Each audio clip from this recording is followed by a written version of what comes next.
Tonight on Smackdown, Daniel Bryan was attacked by Bray Wyatt, the Fiend.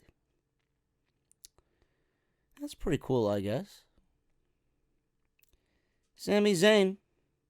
Always a pleasure to see Sami Zayn. Still not wrestling, though. I got the reasons why he's not wrestling. Baron Corbin. Baron Corbin. Roman Reigns. Baron Corbin and Roman Reigns in the main event. Oh, man. That's really going to put me to sleep. Just repeat after me, folks. Baron Corbin. Roman Reigns in the main event of Smackdown Live.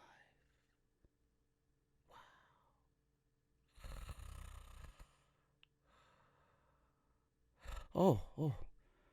Baron Corbin started using dog emojis. And that big dog started to bark like a little chihuahua.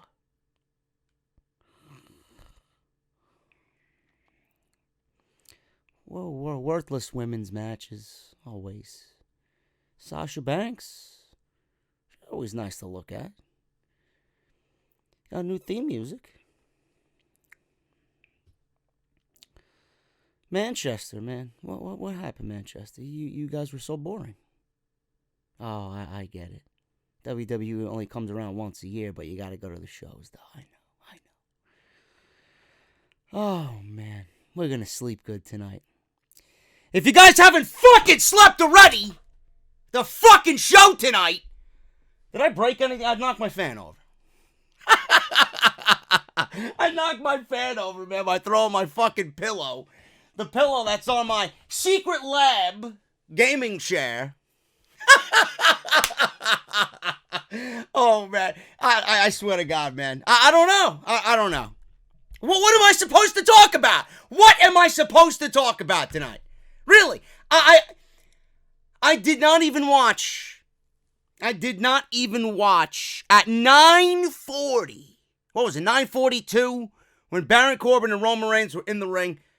I swear on my grandfather's tomb, didn't watch one single wrestling hold in that match. Not one.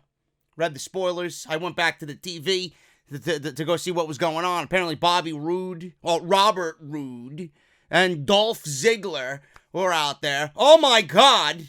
Yes, that's going to make me sit back down on my couch and enjoy the main event of Smackdown Live, or Smackdown on Fox, whatever the fuck you want to call it. This show sucks. Smackdown has gotten just as bad, and I would even go to the depths to say that it is as bad, if not worse, than Monday Night Raw. I don't even know how that's even possible. I really don't. Now, the one thing we should all come to understand is that, by the way, hold on. I gotta fix this. And I gotta turn it on. Because it gets hot in here, man. It gets stuffy in here. Knocked my fan over, man. It was giving me OCD. Just knowing in the back of my mind that I knocked it over and it's on its side, I gotta stand it upright again, so... I apologize. That's probably the more entertaining portion of the entire evening for you guys. Smackdown? No, not really. It's amazing, man. These tape shows, I think we've all come to understand that these tape shows are just boring. They're so boring. I've never seen Manchester so bored out of their mind. Like, why even go to this show? Why? I don't get it. I really don't get it. I just had this feeling coming out of last week's show. Everybody praised Smackdown. Now, yes, it was an emergency Smackdown last week, but more times than not, WWE tends to put on great shows when they're going through a dire crisis. Now, I said coming out of that review last week that WWE needs to pay attention to these comments and the reviews and the social media reaction to the show. Don't let that slip through the cracks. Don't ignore it. What did WWE do? The show that we were going to get last week, we got this week instead, much worse, because it was taped and overseas, and you know those smart folk over in the United Kingdom, they're not going to stand for this shit. They're not going to stand for this shit. They did not give a single shit about anything that happened on this show tonight, not named Bray Wyatt. That's it. That's all they had to sit through. 2 hours of fucking garbage and 45 seconds of Bray Wyatt giving Daniel Bryan the mandible claw. What happened tonight? We got Baron Corbin cutting one of the worst promos of the entire year. Roman Reigns and Baron Corbin in the main event. Did not watch it. Could not give a fuck, a single one at that, about that main event. Don't even know why they're feuding. I don't know how you come up with these rosters and then determine that's going to be your main program on this show. I really don't get it. I don't get how that's even possible. Like, who could come up with such stupidity for SmackDown? That's the feud that you're going to have be the catalyst for this show? Then you got Daniel Bryan being attacked by Bray Wyatt. That was somewhat interesting, and clearly those guys, both of them, have history with one another. Looks like Bray Wyatt might be going after his past and moving on into his future by taking everyone out that did harm to him in one way or another in his past. I like it. Now, it could be nothing. Could be something that WWE just did for a cheap pop. But we'll go over that, and I still stand with what I said the last time I said it. I don't know if it was last week. It might have been last week. I don't even remember. These shows are just so fucking boring. I remember I said it within the week that Bray Wyatt, if you're going to book him at the Survivor Series, don't. He doesn't even need to be booked at the Survivor Series. The Universal title doesn't even need to be on the line at the Survivor Series. We're going to go over that aspect as well tonight, on top of what I think of the impending match, possibly the tease, with Daniel Bryan. We got Sasha Banks with a new theme song. Don't know how I feel about it. It's not going to really make me dislike Sasha Banks in any way. I don't think that's even humanly possible. But we'll go over that as well. Her match with Nikki Cross. WWE had Shayna Baszler come on in and do the same attack on Bayley again that she did last week. You know, something works right the first time, forget about it. WWE's going to shove it down your throat and just fucking water it down until you don't give a shit anymore. Then we got Imperium. The group in NXT UK, Fabian Aichner and Marcel Bartel and Alexander Wolf and Walter came and invaded SmackDown on Fox today in Manchester. It was very brief, but it still plays into the entire aspect of NXT invading the main roster. So I like that. That was different, even though it didn't really do anything to get me excited for the Survivor Series. And WWE, I don't know if you guys heard this or not. There was a women's match on this show tonight. A boring one at that featured Dana Brooke. Now, I should have tuned out when Dana Brooke's music hit, because soon as that opening riff in that theme music hits, goodbye, man. It's like fucking putting me to sleep, knocking me out. It's like taking fucking 6 NyQuil, nighttime at the same time. I don't know if I misheard them. I don't know if WWE is this stupid. I would bet the fucking house, the kids, the dog, the cats, on them being this stupid. Don't know how it's gonna work. But I do believe I heard Michael Cole state that there will be a 5-on-5-on-5 Survivor Series match with Raw, SmackDown, and NXT, men and women. I don't know how that's gonna work. Why would you even entertain that idea? Do you know how ridiculous that sounds? Do you know how ridiculous that's gonna look? This company is absolutely clueless. Give them an iota of an idea that they're actually doing right, and they're making somewhat of an engagement on television with the fans. It's happening on Wednesdays. It's not happening on Mondays or Fridays. It's happening with NXT's roster that's coming out of the Wednesday show. But I don't even know how that's going to work. Don't even know why you would even conceive such a terrible idea. So we'll go over that, and apparently that women's match was to bolster SmackDown's roster for that women's match. Whatever that may be, we'll go over that today right here on the podcast. Thank you guys so very much for joining me right here on Off the Script. This is your official Smackdown from Manchester, England. November 8th, 2019. This was obviously a taped show. We'll go over everything that I mentioned on top of all the matches that happened tonight. Please Follow me on social media at JD from NY206. That is on Twitter and Instagram. Thank you guys so much for following me on Twitter. We just hit 29,100 followers. We are nearing 30,000. We just need that little blue check verification mark, man, which I hope comes back soon because I would love to be a verified account on social media. So thank you guys so much for following me on Twitter. Instagram, do the same thing. Make sure you guys hit that subscribe button down below and turn on that bell for all notifications. Thank you guys so very much for all your support on the channel. October has been the best month of the entire year. We're looking to round it out for the end of the year with November and December being the best months of the year as well. So thank you guys so very much for all your interaction, the likes, the comments, the shares, everything, man. Thank you for watching me as much as you do. I really, really appreciate it. And you guys are the ones that make the channel so great. So again, thank you guys. Also, please make sure you guys go check out all the other videos that you might have missed on the channel. There's a ton of content, I know. I'm here 7 days a week. I'm going to have a busy weekend. Off the Script is going to be loaded, episode 299. And then we got AEW Full Gear on Saturday night. It's going to be a fucking barn burner of a show.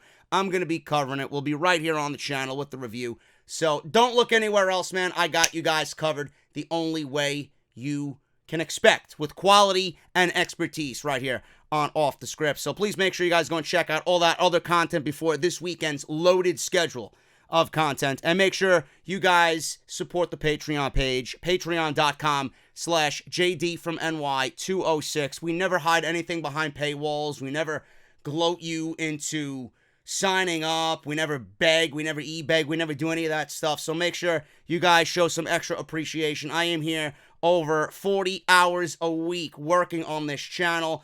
This is just like any other job. I'm here 7 days a week, content every single day, podcasts every single day. If you guys want to show some extra appreciation, you guys can certainly do so on Patreon, patreon.com/JD from NY206. And I got a box sitting right to my left that's full of beer. We are now sponsored, and I'm so excited about this, and you guys are the first to be hearing about this. We're going to be unboxing that bitch on Off the Script this week, and I took a peek inside, man. I can't wait to fucking taste what's in there. We are now sponsored, and I'm so excited about this because you guys know how much I love craft beer. I am now sponsored by my good friends over at Tavour. Tavour.com. They just sent me a care package. I can't wait to open this thing. If you guys don't know what Tavour is, all you got to do is go to the website and you'll know exactly what it is, man. You're going to download the app. You're going to download the app and it gets you access to hard-to-find 100% independent craft beer from across the United States. New beers are shared every single day. You can build your own custom box out of the beers you love or enroll in a subscription, and they're automatically going to send you the highest-rated beers at that taste profile that you give them. And they're going to ship to you firsthand. They're going to ship you your beer right to your doorstep for a flat fee, any amount, ship for free with a subscription, and it's just awesome, man. It is the craft beer lover's dream. You guys got access to pretty much anything that you desire. Beer from 47 states, over 7,000 beers, and 650 breweries featured on Tavour, and it's 100% independent. This is awesome. And if you guys want to check this out, if you guys love beer and want something new for the holidays coming up, you guys can sign up, Tavour.com. You're going to sign up, you're going to go through the checkout, you're going to choose your beers, and then you're going to enter the code SCRIPT. Yes, it's simple, guys, SCRIPT. You're going to get $10 credited to your account after you spend the first $25. This is an unbelievable deal, and believe me, it's not going to be around for that long. This is going to be a temporary thing. But I want to make sure you guys know about the best beer app out today. The best place to get independently brewed craft beer from over 650 different breweries. It's Tavour.com, man. Use code SCRIPT and get that $10 credited to your account after you spend the first $25. Thank you guys so much. Thank you to Tavour for sponsoring Smackdown right here on Off the Script. Man, I hope Fox is looking at this particular episode of Smackdown Live and all others that came before it and are slapping each other upside the head because They absolutely wasted $1 billion over the next 5 years. I don't know how anybody could be happy about the money spent on this partnership with the WWE. If this is the type of show that we are going to get. This show sucked. And don't tell me that, you should already know and expect SmackDown to suck. We're 2 weeks before the Survivor Series. There's no way a show like this should be this boring. There's no creativity. There's no excitement. And this is the definition of main roster WWE. This is what they do. This is what they produce. I'm gonna state it right here. I don't know if you guys were in that arena tonight watching me. All I know is that if AEW was over the pond, or across the pond, and AEW was in Manchester, that place would be fucking jumping up and down. That place would be like a party inside Manchester, England. You kidding me? But SmackDown, I don't know. You guys go because WWE only comes once a year, twice a year, whatever. You guys still go. I understand why you didn't make as much noise as I expected you guys to, but my goodness, WWE, what are you doing 2 weeks before the Survivor Series on these main roster shows? You're going to hope everybody is watching NXT, which they did this week. You're going to get everybody excited to see NXT and the NXT talent, and then when they get to Survivor Series, they're going to end up losing because there's no way Vince McMahon is going to allow the main roster to lose to the quote-unquote minor leagues or the enhancement talent of WWE in his eyes. Give me a break. Anyway, SmackDown started off with some highlights of last week's one-hit wonder. It's like fucking Lou Bega. What was that song? Mambo Number 5? Yeah, last week's SmackDown was fucking Mambo Number 5 by Lou Bega. You fucking kidding me? Or Who Let the Dogs Out? One of those fucking shitty songs. That's what SmackDown last week was. Because if you thought that they were going to produce a show similar to that one, yeah, right, man. So they showed clips of last week's good show. If they showed 2 hours of clips from last week's show, they just should have replayed last week's show. That's what they should have did. They showed clips of last week's show, Shayna attacking Bayley and Sasha Banks. They showed a clip of Tommaso Ciampa and The Miz, the king of soft style, by the way. Triple H and Shawn Michaels talking with Daniel Bryan, other NXT involvement that led to Daniel Bryan and Adam Cole. The real main event of the week, not Clownlins and Adam Cole on Monday Night Raw that he completely and royally fucked up because he's dead. He's dead in the water. He's a dead main roster act. He's not generating any excitement or any interest. I can't wait to see how he fails in Chicago when you got 16,000 fucking people just raining boos upon him. That might be the best part of the entire show. Chicago, don't let me down, bro. Don't let me down. So SmackDown opened up with Baron Corbin.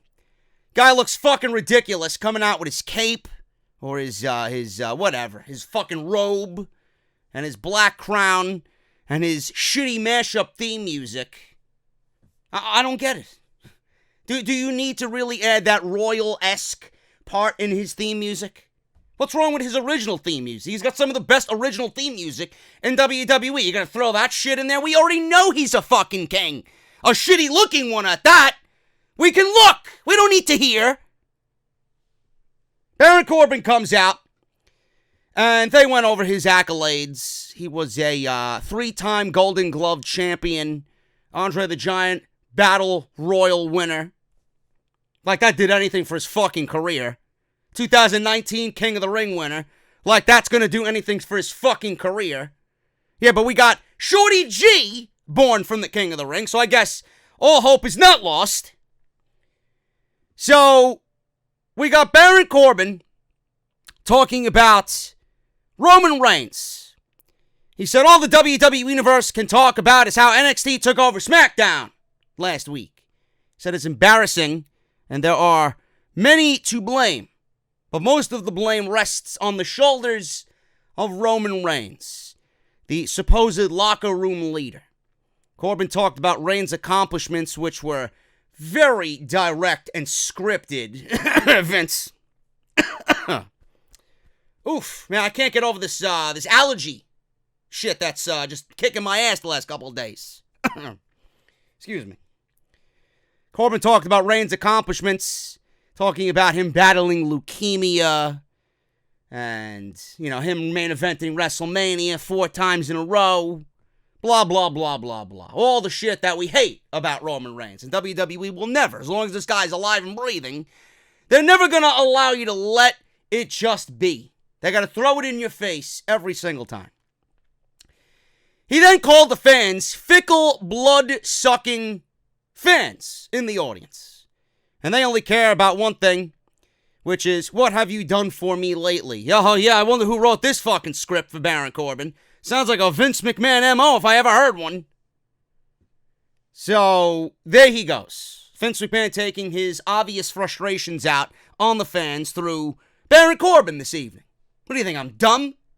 You think I'm really fucking stupid, right, Vince? Or WWE? Yeah, you think I'm stupid, right? I know that directly came from Vince's fucking pen.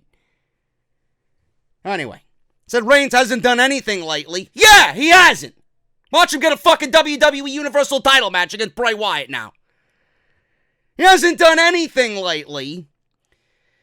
And he said being a king takes a lot of responsibility. Oh, how much responsibility do you got, Corbin? The only responsibility that you have is to fucking lose and look like a pussy.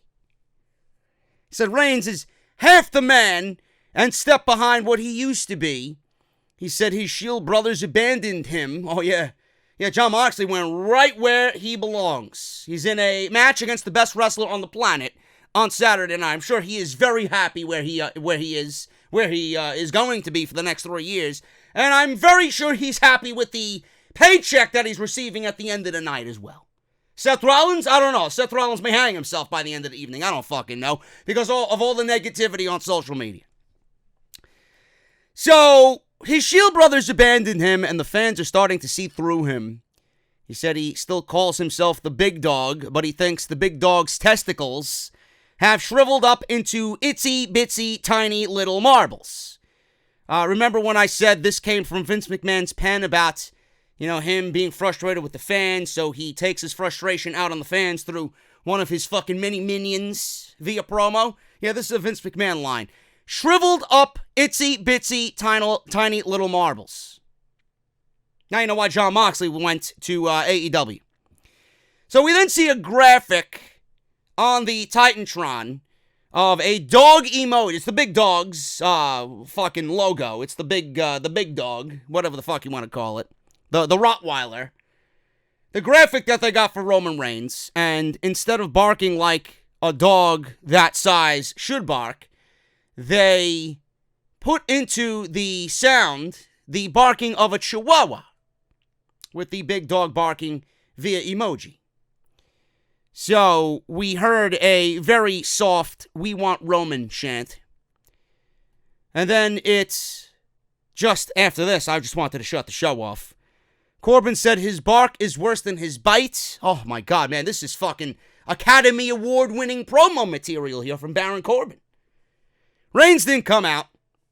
Corbin then revealed that he's not there yet because he's granting a wish to some child somewhere. I wish you would grant my wish, WWE, and cancel this fucking program. So, imagine that. Imagine if I was a sick child. Make a wish. What would you like, folks? Yes, I'd like SmackDown Live to be fucking canceled off of Fox. Get rid of it. So, he said he'll be out later. He vowed to beat the crap out of him. Corbin pulled big dog poop bags and told fans to scrap up the big dog's excrements and take them home as souvenirs. I don't really understand where this was going. I don't know why this was so childish in delivery and childish in vocabulary. He's pulling out doggy bags now to scoop up dog shit. You know, Vince, I hope you know. I hope you know, Mr. McMahon, that the dog shit that you're talking about via this promo is the same type of fucking shit that resembles Monday night and Friday night. It resembles Raw and Smackdown. Why are these two fighting? What is the beef between Roman Reigns and Baron Corbin? It's as if it materialized out of nowhere. It's like someone said, I want to wish bad nightmares on the WWE Universe, and Vince McMahon made his own wish and fucking wished this match. I don't understand this shit. How can anyone, why would anyone be excited about this? It means nothing. It means nothing. And here I was praising Roman Reigns for the last 3 months with the storyline that they fucked up with Daniel Bryan, but Roman Reigns has been treated decently. They made me actually like some of what Roman Reigns was doing. And now here we are, I just feel it. We're reverting right back to the big dog, and the big dog that I shit all over. I would gladly take a steaming dump in the big dog's yard. What is he going to do to me? What is he going to do to me? WWE's going to be taking a steaming dump in our backyards with Roman Reigns. Watch. You think Roman Reigns and Bray Wyatt being on the same show, you don't think they're going to cross paths? Yeah, right. Watch how many people flock from this fucking show to go watch something else when Roman Reigns spears the mask off of Bray Wyatt. It's coming. It's coming. Please. So we go from that to the New Day dancing and Big E talking about Xavier Woods. So Kofi Kingston and Big E are interviewed by Caleb Braxton backstage and asked if they had a message for their injured partner Xavier Woods, who is out. We'll talk about that on Off the Script briefly. He's going to be out till next summer, folks. Big E told him not to drop the soap. That was his message to Xavier Woods. Kofi then said, he's not in jail. He's injured. Oh, he didn't do the embezzlement, asked Big E. Kofi made some weird, he was making some weird comments, and he said something about the Revival. The Revival are taking credit for taking Xavier out of action. He said they need the 7th tag team title reign because Charlotte is catching up. Oh, mockery in plain sight. I love it. I love when I'm being mocked openly on live television by WWE. I love when they mock their audience. So they showed armbands that these two goons were wearing, and it said XW for Xavier Woods. Clowns, if you didn't really understand what they were wearing on their armbands, it's XW for Xavier Woods. And then they started to hug Kayla, and they got excited about what could be if they won the tag team titles. So the Revival, Dash and Dawson, who right now I just feel so sad for. I really do. Dash and Dawson, the Smackdown tag team champions, against the New Day, Kofi Kingston and Big E. You know, I thought it was Monday where we got the graphic. We got the graphic for the Revival versus the Undisputed Era versus the War Raiders in a triple threat champion versus champion versus champion match. I thought we got the graphic for this NXT versus NXT versus NXT classic that was going to be taking place in Chicago. What happened? What happened? I know you guys got excited about that. I know you guys were looking forward to that match more than anything on the Survivor Series show because you know exactly what those three teams are capable of. Never mind what they're capable of individually, what they're capable of if they come together as six and devise a match. I know you were excited about it. I was fucking excited about it. What does WWE do? When the fans are excited about something, when the fans want something, what does WWE do? They take it away. They are the Grinch at Christmas, is WWE. Oh, you want this match? Oh, you're excited about this match? Well, let me wait till Friday and we're gonna fuck it up. That's exactly what we're gonna do. It's exactly what they did, folks. The Revival are no longer in this NXT versus NXT versus NXT tag team match at the Survivor Series. WWE had their show tonight, and they booked this match with the New Day winning the SmackDown Tag Team Championships for a 7th time. And now the Revival are out of the Survivor Series. I don't know why. Actually, I do know why. I don't know why this was signed off on and given the creative green light. How on fucking earth could you look at that match and then have a desire to change it? I don't want to say anything bad about the New Day. I know there's New Day elitists and enthusiasts out there. But you guys, right now, you're talking to a brick wall. Anything you tell me Could not give a single shit about what you're telling me right now. You could be yelling at your fucking phones, your TVs, your iPads. Oh, but JD, this match is going to be better with the New Day. Yeah, nobody's going to give me a reason why you think that. They'll just state, oh, this match is going to be better with the New Day. No, it's not. No, it's not. Because the New Day don't belong in this match. This is a match to showcase the present and the past and the future right now in NXT. WWE fucked it all up. They actually made the match worse by adding Xavier Woods and Big E. I don't understand it. I don't have any other words to come out of my mouth as you would like me to utter to you, but I just all I can muster up is I don't know. I don't know why this happened. I don't know how you could look at that match and have a desire to change it. Like, the reason why the Revival lost this match, and I don't give a shit who you are. You could be an insider. You could be a fucking journalist. You could be fucking in the WWE for all I give a shit. The reason the Revival lost this match is because I pray to God, I pray to fucking Jesus himself that these two guys, Dash and Dawson, are out of this company come WrestleMania. Or whenever their fucking contracts are up, because WWE added time on top of, I believe it was Dawson. That wasn't Dawson, was it? Was it Dawson or Wild? Who the fuck knows? One of them got time added. I pray to God that these guys are out of the company. They know they are absolutely going to be shit on once they sign those deals. They would be the absolute dumbest fucking idiots to sign 5 years with this company, knowing that the time already spent with this company on the main roster has garnered nothing. They went nowhere. They were given tag team title reigns out of the sheer pity because of the sheer pity that WWE has for them, because they are trying to persuade them or manipulate them to stay. Oh, we'll give you the tag team titles. Can you guys sign now? Oh, no, we're going to take the titles away from you because you went on social media and complained again. Oh, you really haven't given us an inkling of an idea that you're loyal and dedicated to the big WWE corporate conglomerate. Oh, we'll give you the tag team titles again. Oh, you didn't sign. All right, we're going to take them away again. Oh, we're going to pair you with Randy Orton. And you're going to be tag team champions. How about that one? That's got to be the fucking, the icing on the cake there. We'll put a nice little cherry on the top as well. Maybe some extra fucking vanilla cream inside. There's Randy Orton. Now you guys can be an old school like stable with Randy Orton, who also led Legacy with Ted DiBiase Jr. and Cody Rhodes. You guys can be under his wing and just learn from the Viper. Right? How often do we see a stable like that come together that legitimately makes sense? Everybody loved it. Everybody that I know that's watching this shit said the same thing about those three guys. They look great together. What did WWE do? Oh, yeah, well, you're not signing the contracts. Have you guys signed the contracts yet? Have the Revival signed those contracts yet? Right? He looks at the fucking paperwork. Dash, Dawson. They didn't sign.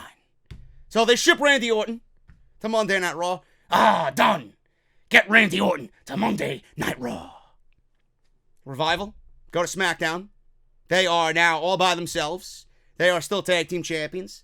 They did not fare well at all in the greatest tag team tournament, or the greatest tag team turmoil, I should say, match in Saudi Arabia. And just by that alone, I knew that this ship was fucking sinking. So they go to SmackDown, and the delay was delaying the inevitable. They lose to the New Day, and they're no longer tag team champions. And the reason why they're no longer tag team champions is for the reasons that we just documented here. They're given titles in hopes that they stay. They're given titles in hopes that they stay. They're formed a stable with Randy Orton in hopes that they stay. Now they haven't signed, so you know what? Fuck these guys. They're going to go. If they end up signing those contracts, man, I am never, ever, ever, ever standing behind the Revival again. They need to be in AEW. They need to be in the same ring with the fucking Lucha Brothers. If I don't see that in 2020, go fuck yourself. Because you're a bunch of blithering idiots. Fuck out of here. It's a waste of my fucking time, the New Day, 7-time tag team champions. Who on fucking earth is excited about the fucking New Day as 7-time tag team champions? Oh, but I thought we were getting a different Smackdown live. Looks like the same shit to me. Nothing's changed from the USA Network. How many fucking tag teams you got on this show? None! Yeah, let's give him right back to the New Day. Sami Zayn approached Daniel Bryan. Sami Zayn is awesome. He's not wrestling. Why is he not wrestling? Well, apparently his shoulders are bothering him. His shoulders have been an issue. And I don't know what's going on with that. He's cleared to go. WWE doesn't have any fucking roles for him. WWE doesn't have any roles for Sami Zayn.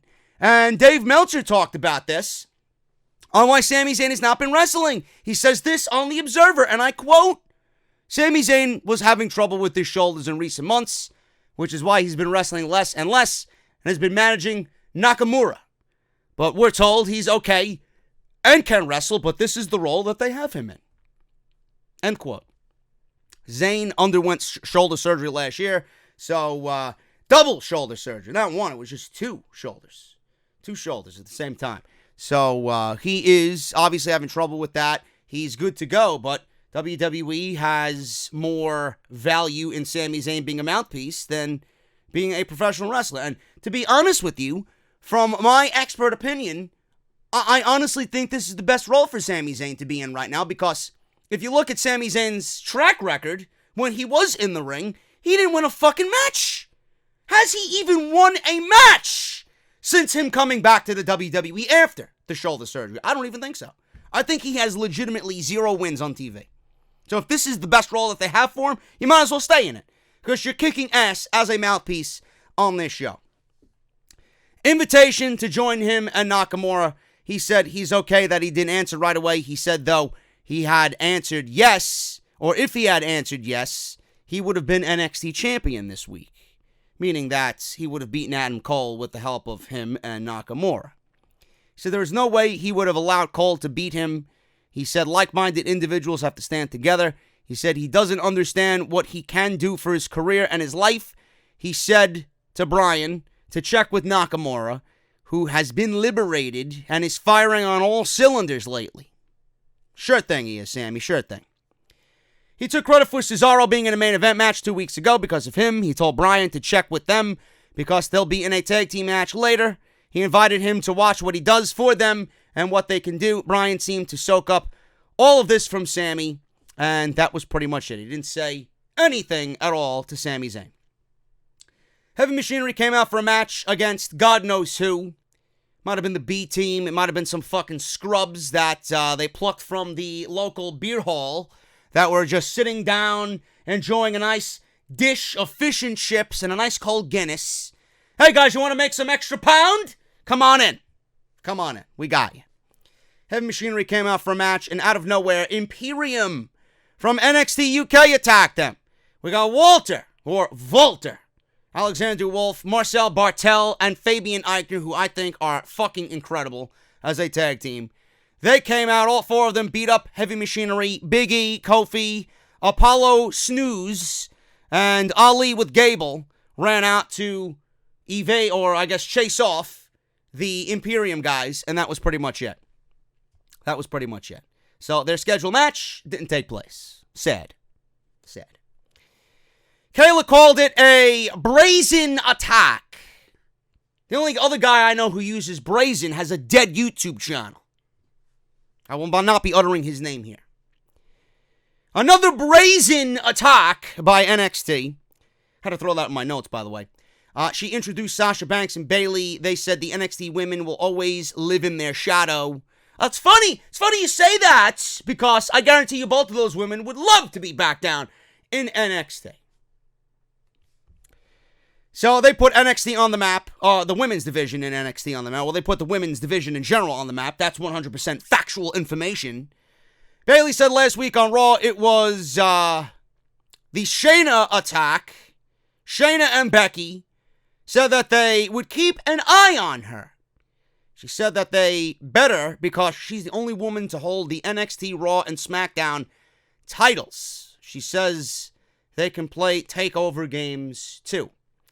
I am pretty sure I would, again, bet the house, the kids, the dog, the wife, the cats, the fucking litter box, everything, on Shayna Baszler not giving a shit that Bayley is an NXT, a Raw, and a Smackdown Women's Champion.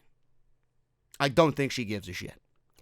Shinsuke Nakamura with Sami Zayn and Cesaro. Cesaro's getting some TV time, obviously because he's overseas, and he's going to be cheered over there, so that's how WWE operates. Here in the United States, Cesaro can't buy himself fucking TV time, which is a shame in itself, versus Ali and Chad Gable.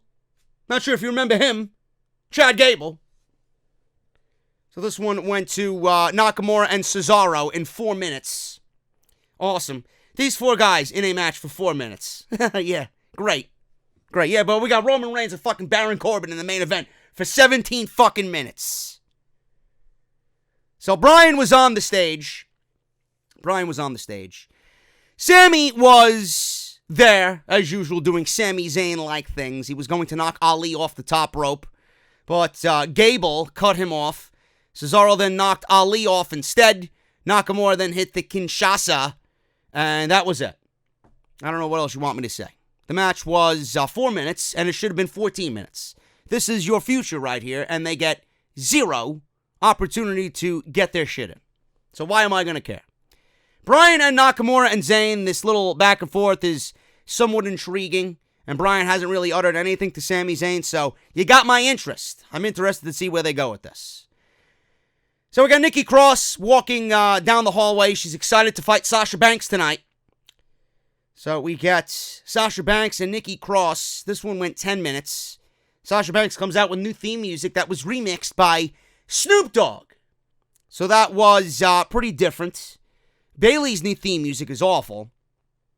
I made a comment on Twitter tonight without actually researching it because I really haven't been on social. I stayed off social media and the internet today because I wanted to stay away from spoilers. I hate being spoiled. So I didn't read the report that Sasha Banks got a new remix theme music by Snoop Dogg. So I posted a tweet tonight during her entrance. Please, for the love of God, change Sasha Banks' theme music back to the way it was. Don't understand why they gotta remix these theme musics. I don't. So then I found out that Snoop Dogg did it, and I'm like, well, this is probably something that Sasha Banks vouched for, and Snoop was happy to do it, and it makes Sasha happy, so who am I to say anything? This is what the woman wants. God bless her, you know? As long as she's happy and healthy, that's all I give a shit about. It goes back to more, my frustration with the remix and the changing of the theme music, you know, 2 things. One, they did this shit with Bobby Roode. Vince turned Bobby Roode into a babyface because he thought his music was babyface music. Meanwhile, if Vince opened his fucking eyes and watched NXT, Bobby Roode was one of the best heels in that particular year. He was the NXT champion. Like, I don't understand why you hear this guy's theme music and that, we gotta make him a heel. Or we gotta make him a babyface. We gotta take him away from the heel that he was in NXT and make him a babyface in the main roster. Killed him. It absolutely killed. Now he's a heel again. Now he's a heel with the same theme music. So, I guess you went back on what you originally thought about Bobby Roode's theme music. Sami Zayn is a heel. Sami Zayn's one of the few guys on that roster that legitimately gets the crowd to shit on him. He's that good. Yet he still comes out with the same ska theme music. So, why would we change Sasha Banks' theme music to what it is now because she's a heel? Well, her old music wasn't heel enough? Meanwhile, she used the same fucking theme music as she lost the NXT title to Bayley in Brooklyn 5 years ago. She was a heel then. What makes Sasha different then compared to now with the theme music? WWE has a major problem with their remixing theme musics and their theme musics in general. None of these theme musics sound original. None of them. They don't sound good. They don't sound, you know, like a theme song should sound for a professional wrestler. A theme song for a professional wrestler is some of the most important aspects to the overall package that you're trying to present with a professional wrestler. If they don't have good theme music, then they're pretty much dead in the water. They're dead in the water. And I feel like WWE, with Jim Johnston going away and CFOs not working with WWE anymore, who is doing their theme music? Who is writing their theme music? WWE better take the fucking money that they're being paid by Fox and the fucking Saudi prince, Salman. They better take that money and invest in someone who can write and compose theme music. That's what needs to happen. The lack of care and attention for theme musics now in WWE is just sad. And they need to get back on the boat because they were doing so well with CFOs. Jim Johnston is a fucking legend. And right now, it feels like WWE doesn't give a shit. They don't care. So that's my gripe with it. I don't think Sasha needed to change her theme music to fit her overall heel character. I don't even know if Sasha's fully heel yet, to be honest with you. She's heel based on association with Bayley. But is Sasha heel through and through? I don't think so. I don't think Sasha needed a heel turn or a change in theme music for her heel turn just because she's a heel. Now, if she wanted it, God bless her. Whatever. Who am I to argue? I'm just some fucking idiot on YouTube. But I didn't like it. Banks wins in 10 minutes. Wasn't bad. Nikki and Sasha, I mean, they got the intensity down. This is the type of match, if you look at it on Smackdown, it is what it is. They're going through the motions. It's a typical WWE TV match. If these two were in NXT and given 20 minutes, it'd be one of the best matches of the entire fucking year for the women. It is what it is. So I can't get excited about women's wrestling on the main roster. The last time I was excited was in Hell in a Cell, and Sasha and Becky just tore the house down. The last time I was excited after that was a sit-down interview with Becky and Shayna Baszler. The women's division is bleeding. It is bleeding. And I'm not really completely sold on Bayley either. I look at Bayley and, yeah, it's what we needed with the character. Yes, it's better than the previous version of Bayley. But you are going to have a very difficult time convincing me that that woman believes in what she's doing and what she's saying. Like, it may come off to the fucking idiots out there watching the show. Oh, Bayley's heel. Look, she's stabbing Bayley buddies, and she's got black hair, and she got a new haircut, she got new theme music to fit her new attitude. But I would find it to be very difficult for you to convince me that that woman believes in everything that she's doing right now. Because that woman, you just look at her and you see a fucking smile wanting to come out. You want to see, she wants to see a fucking hug. She wants to hug somebody. It's like she's being fucking forced not to hug anybody, and she's going through withdrawals. You sent her to Alcoholics Anonymous, and all the woman wants to do is have a fucking hug. Huggers Anonymous.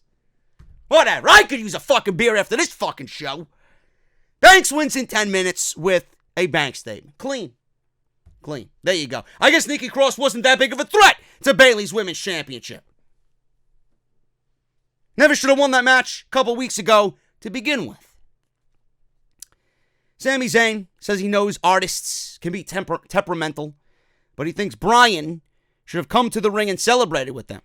He said the other guys were upset, but he told them Bryan needed more time. Sami said he thinks he had enough time, but the truth is screaming inside of him. So just say it. You don't want to go back to the yes chants and the yes movement. You want to move forward. You want to move forward with us. Just say it. You want to say it. So the lights were flickering, as if they were in a fucking haunted house somewhere. Then the lights go out, and we start hearing those familiar sounds of the lights going out, signifying Bray Wyatt is near. So the lights go out, lights come on red. Sami flees at the first sight of the Fiend, and the Fiend gives Daniel Bryan the mandible claw, and he's laughing hysterically as Bryan is choking on the mandible claw. That was pretty much it. Don't know what they are doing here, but if you're giving me Bryan and the Fiend, please take my money. I think that would be awesome. Also, please get rid of the red lights. I think they're fucking terrible, and I want to see Bray Wyatt under natural light. Even though I know he said something on social media about the Fiend is unbeatable in the red light or something like that, something to that extent. So I don't think we're going to get rid of the red light anytime soon, but it sucks. It's awful. I don't like it. And I don't think Bray Wyatt needs to be at the Survivor Series. A, it should not be against Daniel Bryan if that's what they're doing. If it is, it's a mistake. Bray Wyatt should not even be at the Survivor Series. He should not defend the Universal Championship at the Survivor Series. He could certainly make an appearance, and maybe if Daniel Bryan's on Team Smackdown, maybe he could attack Bryan in the middle of the match and maybe cost him an elimination in that match. But I would not have Bray Wyatt defend the Universal Championship on 2 weeks' notice in the Survivor Series because it's going to be overshadowed by everything else. Because with NXT being in that building, and I'm sure NXT is going to steal the fucking show on Survivor Series. Now, you don't think that those guys are going into that fucking Sears Center or Allstate Arena, whatever the fuck they are, and they're not going to want to steal the fucking show against the main roster? They're going to be with the mentality of, we are better than you. And having Bray Wyatt defend the Universal Championship on that show is just going to be an afterthought. And you don't want to make the Fiend an afterthought because you've already damaged him beyond repair with the Seth Rollins feud. You don't want to do any more damage with the Fiend right now being the Universal Champion. So I don't think it is necessary. Wait on it. Good things come to those who wait. Clearly, WWE has no patience. Tyson Fury, don't know why he was here. Then I realized, he's a big hometown hero. So this was nothing more than wasted TV time. I'm sure this was a Fox decision. Nobody gives a shit about this guy. So we seen clips of his match with Braun Strowman in Saudi Arabia. Comes to the ring. Braun Strowman comes out. You wanted me. I'm here. Fury said he wanted to thank him for the opportunity in Saudi Arabia. Said it was a great fight, and he appreciates it. Said it was one of the toughest fights he's had. He's learned why they call him the monster among men. They shook hands. Fury said if they ever fight again, it should be as a tag team. Braun likes the idea. He was obviously pandering to the fans. Braun says he really likes the sound of that. Said there ain't two dudes in the back stupid enough to get beat by them unless they're trying to get all four of these hands. Clearly, the B team is stupid enough because they came out. Curtis Axel even said so. Hey, morons! We're stupid enough to fight you. Bo Dallas said, whoa, wait, that's not what he meant. That came out all wrong. He said everybody knows the B team, the B in B team stands for fearless. I thought the B in B team stood for bitches because you guys suck. That's not what he said. That's what I think about them, whatever. So, we ain't scared of those hands. Braun Strowman, actually, he kind of mocked Braun Strowman in this country hick-like fucking mannerism, this, like, goofy voice. Oh, we ain't afraid of those hands? Something like that. Something to that extent. I don't know. It was funny. Bo Dallas is too talented to be in this shit tag team. Get this guy in the fucking funhouse, will ya? Why don't you pair him with his brother? I mean, is it that difficult to fucking come up with? I'm sure Bray Wyatt could come up with a concept for Bo Dallas in the funhouse while taking a fucking dump. Seriously, get this guy away from the B team. Get him away. He's too talented to be there. I look at him and I'm like, this guy is perfect to be paired with his brother. Everybody wins at that point. Bray is over. Bo being with Bray would be over. Get him in the funhouse. Make him a character. Put a fucking sweater on him. Anyway, what happened here? We got fucking... Who got punched? Braun threw Bo into the ring. Fury punched him, knocked him out. I couldn't see it. The fucking Kevin Dunn tricky camera angle. Couldn't see if it was fucking one of those knockout punches for real or one of them shadow punches that he throws. So, Braun threw him into the ring. Braun then power slammed him. That was pretty much it. Is what it is. Garbage. This was a waste of a segment. Anyway, moving on. Let's get this fucking show over with. Carmella and Dana Brooke versus Carmella and Mandy Rose. 3 minutes. Carmella and Dana Brooke won. Anything with Dana Brooke involved, forget about it. I'm fucking turning the other way. Carmella and Dana Brooke win in a boring match. Mandy Rose, I'm surprised. I am genuinely surprised that Mandy Rose, being as beautiful as she is and as blonde as she is being treated like fucking Ruby Riott. Seriously. I just don't get it. Carmella and Dana win. Apparently they have earned themselves a spot on Sasha Banks' led Smackdown team against Raw and Smackdown. Raw against Raw and NXT, I should say. Smackdown, Raw, and NXT in a 5-on-5-on-5 Survivor Series match. Now, I get you want to go with the triple threat matches for the championships. I understand you want to do maybe a Roderick Strong versus a Nakamura versus an AJ Styles. Take my money. Take my money. I get you want to do a War Raiders versus an Undisputed Era versus a Revival. New Day, I'm sorry. You fucked that one up. Triple threat match there. I get you want to do maybe... You got the Shayna Baszler versus Becky Lynch versus Bayley match. I get it. I get it. And I'm on board. I'm giving you my thumbs up of approval. But that doesn't mean you gotta do fucking 5-on-5-on-5 Survivor Series matches. Is that the only way you could do it? Why don't you just have Raw and SmackDown team up against NXT? They've been invading both shows. So obviously there's common ground there. NXT versus Raw and SmackDown. Why is that so difficult to comprehend? NXT is not only invading Raw, but they're invading SmackDown. So don't you think they have a fucking common enemy in NXT? Why do we need to see 15 people standing on the apron at the Survivor Series? That's going to look like shit. It's going to look like shit. I don't understand the concept. I don't want to see that. I'm sure you guys don't want to see that. It's going to look like a fucking clusterfuck of women and men on the apron. WWE has to change the ruling of that. That just sounds utterly ridiculous. It really does. I don't want to see 15 people standing on the apron. I don't even know how there's 3 people going to be in the ring at the same time. It's going to be a modified triple threat match with 15 fucking people. Unreal. I don't think they thought that one through at all for the Survivor Series. I get the concept with the other matches. Mysterio and Brock Lesnar, I get it. But adding 15 people to the Survivor Series traditional matches? Vince, Jesus Christ, man. I don't know what you are smoking. Please. Please. Roman Reigns versus Baron Corbin. Did not watch. Did not watch. And you know what? You guys ain't going to be watching any more of this review because I'm done.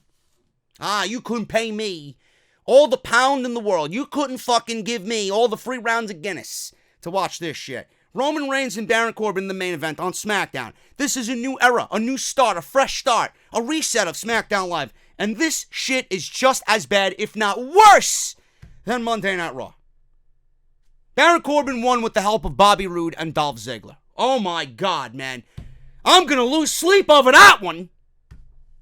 Unbelievable. I guess Baron Corbin, Bobby Roode, and Dolph Ziggler are going to be on Team SmackDown? I don't know. What is Roman Reigns going to do at the Survivor Series? What is he going to do? Who's going to be on Team SmackDown? It's going to be Roman Reigns, Daniel Bryan, Baron Corbin. They're all going to get together and team up against common enemies now. I don't even know what they're doing with the men or the women. I don't even give a shit at this point. What I'm excited about is what they've already announced and what is to come. I think they're going to announce Roderick Strong, AJ Styles, and Shinsuke Nakamura for Survivor Series. So it's champion versus champion versus champion there. That should be fun. And I don't know what they're doing with the other Survivor Series matches. I really don't even give a shit at this point. SmackDown sucked tonight, as always. What did you expect? A good show? You gotta wait till Wednesday to get good wrestling, folks. It's not happening on Friday and Monday, I'll tell you that right now. But I will say this. Tomorrow should be an excellent day. Off the script, which I have not recorded yet, because I've been lazy. And we got AEW Full Gear. Cody versus Jericho. AEW World Title on the line. We got Omega and Moxley. Lights out match. Unsanctioned. It's going to be great. Private Party. Lucha Brothers. SCU. For the AEW Tag Team Championships. Should be a great show. And the Young Bucks versus formerly LAX. The Young Bucks versus Proud and Powerful Santana and Ortiz. Could be a match of the year candidate. Can't wait to see it. I'll be right here on the channel with the review. So make sure you guys tune in for that. Hit that thumbs up. Make sure you guys hit that subscribe button as well. Turn on the bell for all notifications. And if you guys want to support the podcast, patreon.com/JD from NY206. Don't you guys forget to check out Tavor.com. That's TAVOUR.com. Make sure you guys use script. You're going to get $10 credited when you spend $25 or more on delicious craft beer, man. Order yourself some craft beer. Get ready for the holidays coming up. Show up with a nice box to Thanksgiving dinner. Your dad will appreciate it. And if you do, let me know what you get, because I'm going to be unboxing this thing tomorrow on the podcast, man. We're going to make it a fucking beer episode of Off the Script. Should be fun. Guys, I'm getting out of here. I got to go get my Izanagi's Burden on Destiny 2, which they fucked me. I got to go get the fucking bounty again because Bungie sucks. I got to work on that. So that's my evening. And I hope you guys enjoyed the review. And I'm going to get out of here. I'll see you guys tomorrow on Off the Script, episode 299. We got a lot to talk about, including this man right here. Clownlands. He apparently didn't hold a backstage meeting after Saudi Arabia's nightmare travel incident. And then he calls Dave Meltzer out on it. Will we agree with Rollins, or will we continue to call him a clown on Off the Script? I guess you guys got to tune in to find out. See you guys tomorrow. Hit that thumbs up, and I'll see you guys tomorrow for Off the Script.